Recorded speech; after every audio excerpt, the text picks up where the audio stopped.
अस्सलामुअलैकुम वरहमतुल्लाह। आज का अनवान है वो लड़की जिस पर शादी से पहले खर्चा तुम्हें गरीब बना दे और शादी के बाद तबाह।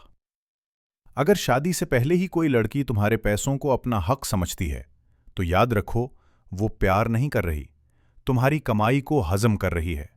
ऐसी लड़की से शादी करोगे तो दिवालिया पक्का है। भाइयों, बात सीधी सी है, रिश्ते पैसों से नहीं किरदार से चलते हैं। लेकिन आजकल अक्सर लड़के एक गलती करते हैं और बाद में पूरी जिंदगी भुगतते हैं। गलती क्या? शादी से पहले ही एक लड़की पर जरूरत से ज्यादा पैसा बहाना। यहां एक मिसाल समझो। अली एक आम सा लड़का था, मेहनत करने वाला, कम कमाने वाला, मगर दिल का बहुत नर्म। इसके दिल में एक लड़की थी, खूबसूरत, मीठी बातें करने वाली, मगर एक छोटी सी कमजोरी थी। वो अली की कमजोरी बन चुकी थी और अली उसके खर्चों की एटीएम। परस चाहिए, ज्वेलरी चाहिए, फोन अपग्रेड चाहिए, सर्दी आ रही है, जैकेट चाहिए। और वाकई हैरत की बात यह कि सर्दी जा रही है, नए कपड़े चाहिए। अली देता रहा क्योंकि उसे लगा यही मोहब्बत है। लेकिन सुनो, मोहब्बत कभी भी तुम्हें माली तौर पर तोड़ नहीं सकती, और जो तोड़ दे वो मोहब्बत नहीं, बोझ है। एक दिन अली ने मजाक में लड़की से कहा, यार कभी मुझे भी कहना कि छोड़ो, पैसे मत लगाओ। वो हंसकर बोली, तुम लड़कों का काम ही कमाओ और खर्च करो, अगर मेरे लिए नहीं करोगे तो किसके लिए करोगे? बस ये जुमला अली को लगा कि गोली लगी है, सीधी यहां दिल पर और यहां जेब पर। ये वो लम्हा था जहां एक समझदार आदमी जाग जाता है। लेकिन अली बदकिस्मती से अभी भी आशिक मूड में था। वक्त गुजरता गया, पैसा कम होता गया, लड़की की डिमांड्स बढ़ती रहीं। और सबसे मजे की बात, वो कभी अली को फजूल खर्ची से नहीं रोकती थी, बल्कि कहती थी, तुम तो बहुत थोड़ा करते हो। भाई, अगर कोई लड़की तुम्हारी जेब के हालात देखकर भी तुम्हें खर्च करने दे तो वो तुम्हारी साथी नहीं, तुम्हारी तबाही है। फिर वो दिन आया जिसने सब कुछ बदल दिया। अली का बिजनेस डाउन हो गया, इनकम कम हो गई, और उसने एक दिन लड़की से कहा, मैं थोड़े दिन तुम पर खर्चा नहीं कर पाऊंगा, बस टाइम मुश्किल है। लड़की ने जवाब क्या दिया? ओ, तो तुम अब बोरिंग हो गए हो। मेरे एक और फ्रेंड ने कल मुझे आईफोन दिया है, तुम अब अफोर्ड नहीं कर रहे तो हम कंपेटेबल नहीं रहे।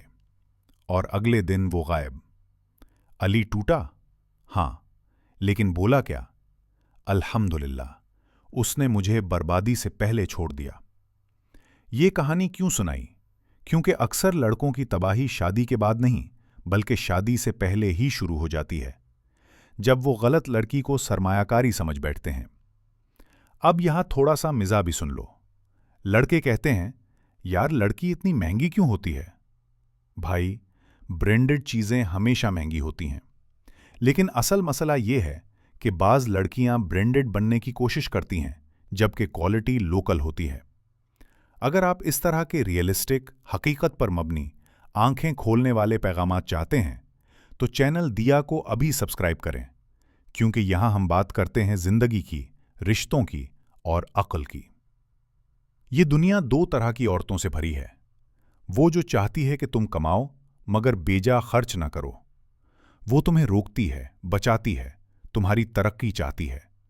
और वो जो चाहती है कि तुम कमाओ और सिर्फ उस पर खर्च करो। उसका मकसद तुम नहीं, तुम्हारी जेब है। याद रखो, जो लड़की तुम्हारा पैसा बचाए वो तुम्हारी जिंदगी बनेगी, जो लड़की तुम्हें पैसे लिटाने दे वो तुम्हारी बर्बादी बनेगी। और यही वो लड़की है जिससे तुम्हें शादी हरगिज नहीं करनी चाहिए। रिश्ते नियतों और किरदार से चलते हैं, ना कि आईफोन, मेकअप, गिफ्ट्स और खानों से। आज के दौर में अगर कोई लड़की तुम्हें फजूल खर्ची से नहीं रोकती तो शादी के बाद वो घर का बजट क्या संभालेगी? वो तुम्हें बैंकरप्ट कर देगी। तुम घर चलाने के बजाय उसके खर्चों में उलझे रहोगे। अपनी जिंदगी को कीमती समझो, अपनी कमाई को इज्जत दो, और ऐसी लड़की चुनो जो तुम्हें बेहतर इंसान बनाए, ना कि खाली जेब वाला इंसान। और याद रखो, तुम जिस पर पैसा खर्च करोगे वही तुम्हारी जिंदगी बनेगी या वही तुम्हारी बर्बादी। फैसला तुम्हारे हाथ में है। क्या आप समझते हैं कि आज के दौर में ऐसे रिश्ते बढ़ गए हैं जहां पैसा मोहब्बत से ज्यादा अहम हो गया है? अपनी राय कमेंट करें और अगर आप दिया चैनल पर जिंदगी बदलने वाले पैगामात देखना चाहते हैं तो वीडियो को लाइक, शेयर और सब्सक्राइब करना मत भूलिएगा, क्योंकि दिया सिर्फ रोशनी नहीं, समझ भी देता है।